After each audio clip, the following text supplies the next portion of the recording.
The fishing we've been doing this last week, I did a little bit of fly fishing, a little bit of spin fishing, a little bit of drifting a pass. As far as the rigging a kayak, specifically with fly fishing, it's mainly just paying attention to not having anything on the kayak to snag your lines on. When I rig my kayaks, I rig them pretty sparsely. I like kayaks that have features. Being able to put rods inside the kayak is a huge one for me. We were using the Trident this week, which has incredible rod storage inside. Right from the cockpit, I can put a 9-foot fly rod. In the conditions with all the wind, the fly rod was going to come out later. So, that's a pretty big thing with the fly. Windy conditions, if once we get into fish, I pull the fly rod out. Wasn't a really great scenario for that very often. So the fly rod stayed below.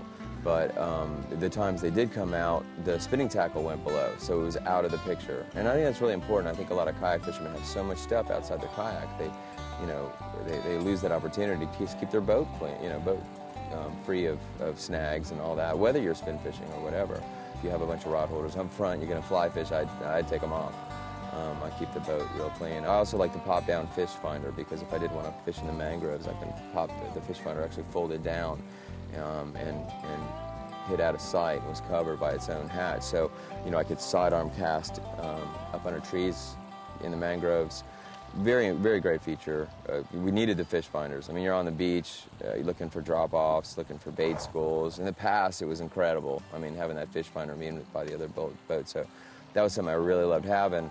But there's times I want it out of the way, and what a great way to do that. So I think that boat, really, as is, was a perfect fly fishing boat.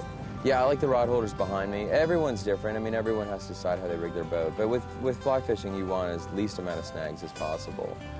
Handling that line is pretty critical, the line that you're stripping off. Whether it's in the cockpit or you strip it out into the water beside you. Some people have stripping baskets.